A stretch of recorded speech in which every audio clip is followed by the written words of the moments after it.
Like, comment, and subscribe. अरे आशा, तुम आओ आओ, तुम भी हमारे साथ खाना खाओ।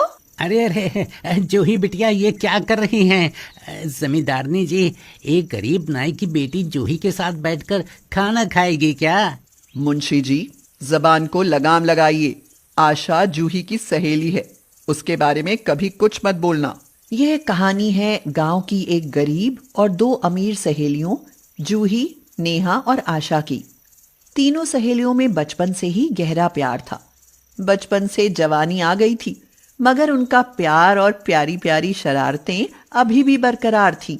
आशा कंचों पर निशाना मारते हुए बोली, मैंने पूरे 10 निशाने मारे हैं, पर कंचा तो एक भी नहीं फूटा ना। मैंने पूरे 3 कंचे फोड़ डाले हैं। क्यों, मान गई ना मेरा निशाना? अरे, ब्याह के लायक हो गई हो और अब छोटी बच्चियों की तरह गोली कंचों में उलझी हो। कोई घर गृहस्थी का काम भी सीख लो। वो तो हम पहले ही सीख चुकी हैं चाची। पता नहीं तुम शादी के बाद अकेली कैसे रह पाओगी। मुझे तो बस यही चिंता रहती है। कुछ दिन बाद आशा की शादी हो जाती है और वह अपने ससुराल चली जाती है। उसके बिना जूही और नेहा उदास रहने लगती हैं। आशा तो हमसे बिछड़ गई नेहा, अब हमारी बारी है। हाँ जूही, कुछ दिन बाद हमारी भी शादी हो जाएगी। समय बीतता जाता है और कुछ दिन बाद नेहा और जूही की भी शादी हो जाती है। उन दोनों का ससुराल शहर में था। दोनों की शादी बहुत अमीर घरों में हुई थी। शादी के बाद तीनों सहेलियां कुछ दिन तक तो अपनी गृहस्थी में उलझी रहती हैं, मगर फिर एक दूसरे से मिलने के लिए बेचैन सी रहने लगती हैं। एक दिन जूही को जब अपनी सहेलियों की याद आती है तो वह नेहा को फोन मिलाती है। हेलो नेहा, कैसी हो? अरे जूही, तुम? इतने दिनों बाद याद आई मेरी। सुनो, यह तो बता, तुझे मेरा नंबर कहाँ से मिला? गांव में तेरी माँ से लिया। क्या आशा का नंबर भी मिला तुझे? आशा की बहुत याद आती है यार। याद मुझे भी बहुत आती है उसकी। सुना तो है कि वह भी हमारी तरह इसी शहर में रहती है, पर उसके घर का पता नहीं मिला। तू चिंता ना कर, मैं कल गांव जा रही हूँ और उसके ससुराल का पता लेकर ही लौटूंगी। फिर तो हम अपनी सहेली से जरूर मिलने चलेंगे। हाँ जरूर चलेंगे जूही। अच्छा ओके, अब मैं फोन रखती हूँ। कुछ दिन बाद नेहा जूही को फोन पर बताती है, जूही, हमारी फ्रेंड यहाँ शहर में एक गरीब कॉलोनी में रहती है। हमें अमीरी गरीबी से क्या लेना यार, हमें तो बस अपनी सहेली से मिलना है। आखिर देखें तो हमारी सहेली शादी के बाद कैसी लगती है। तो फिर कल चलें उससे मिलने। हाँ हाँ चलो। अगले दिन नेहा और जूही एक शानदार महंगी गाड़ी में बैठकर अपनी गरीब सहेली आशा से मिलने आती हैं। कॉलोनी तो यही है, पर घर पूछना पड़ेगा किसी से। आगे देख, एक घर के सामने एक बूढ़ा खड़ा है, चल उसी से पूछते हैं। यह कहकर उनकी गाड़ी सीधे उस बूढ़े के घर के सामने आकर रुकती है। इतनी बड़ी गाड़ी को देखकर बूढ़ा चौंक सा जाता है। बाबा, हमें विष्णु के घर जाना है। पर विष्णु तो मैं ही हूँ मेम साहब, मैं तो आपको जानता भी नहीं। आप कौन हैं? यह सुनकर जूही और नेहा बहुत खुश होती हैं और गाड़ी से बाहर आ जाती हैं। आशा आपकी ही बहू है ना?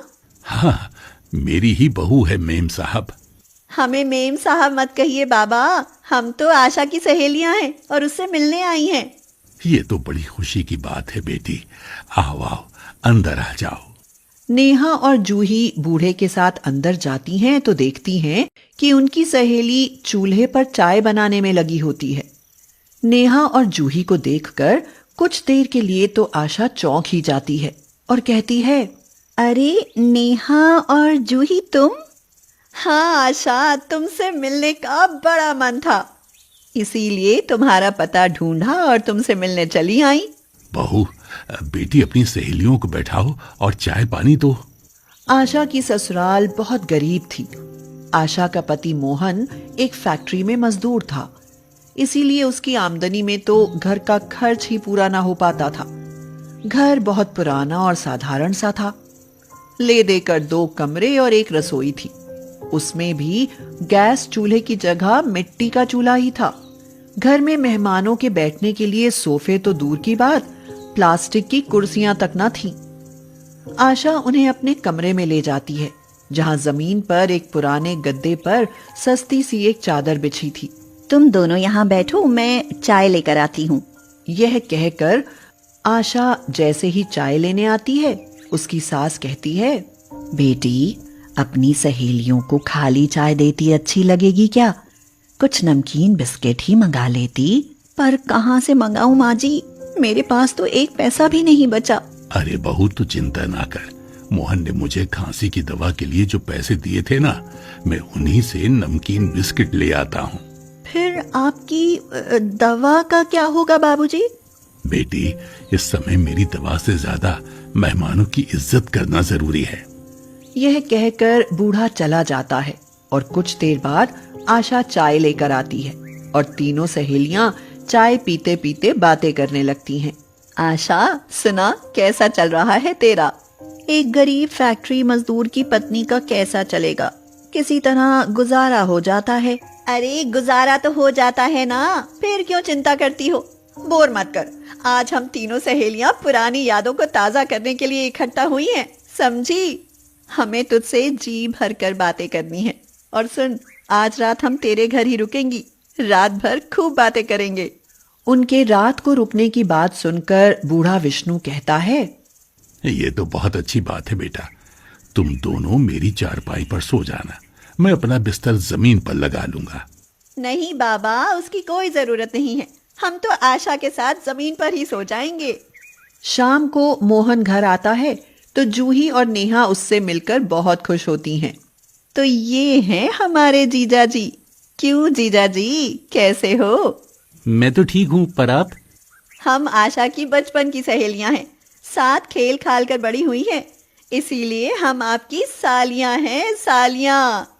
ये आशा की सहेलियां हैं, भला रोज रोज थोड़ी ना आती हैं। इनके लिए कुछ अच्छा सा खाना बनवाओ। ठीक है बाबूजी। यह कहकर मोहन बाजार से कुछ पनीर, मटर और सलाद की चीजें ले आता है और उस रात सब अच्छा खाना खाते हैं। खाना खाने के बाद तीनों सहेलियां खूब सारी बातें करती हैं और अपनी पुरानी शरारतों को याद कर खूब हंसती रहती हैं। मगर सुबह होती है तो आशा अचानक उदास हो जाती है। अरे क्या बात है, तुम्हारा चेहरा क्यों लटका है? कुछ नहीं, बस तुम्हारे जीजू को थोड़ा बुखार है। अच्छा, चल मैं देखती हूँ। यह कहकर जूही मोहन का माथा छूकर देखती है तो चौंक ही जाती है। अरे आपको तो बहुत तेज बुखार है, आपको तो अस्पताल ले जाना पड़ेगा। नहीं नहीं, इतना ज्यादा बुखार नहीं है, एक गोली ले लेंगे तो उतर जाएगा। आशा ठीक कहती है बेटी, इतने बुखार से क्या होता है। जीजा जी, हमारे साथ चलिए, हम आपको अस्पताल लेकर चलती हैं। पर वर को मार गोली, और तू भी चलकर गाड़ी में बैठ। तू जो कहना चाहती है वो हम अच्छे से समझती हैं। जूही और नेहा के आगे आशा की बोलती बंद हो जाती है और वे मोहन को लेकर अस्पताल आ जाती हैं। डॉक्टर मोहन को देखकर कहता है, आप इन्हें सही समय पर अस्पताल ले आईं, वरना ऐसा तेज ज्वर इनकी जान भी ले सकता था। इन्हें एक दिन अस्पताल में रखना पड़ेगा। पर इसमें तो बहुत खर्च आएगा। उसकी चिंता तू मत कर, वो सब देखने के लिए तेरी सहेलियां हैं। कुछ देर बाद नेहा और जूही अपने पतियों को भी वहां बुला लेती हैं और उन्हें अपनी सहेली से मिलवाती हैं। फिर अपने बारे में सब कुछ बताती हैं। उनके पति उनके बचपन के प्यार के बारे में जानकर खुश होते हैं। वे मोहन से मिलते हैं और उसके ठीक होने पर उसे एक अच्छी कंपनी में नौकरी भी दिलवा देते हैं। इस तरह आशा का ससुराल भी गरीबी से निजात पा जाता है।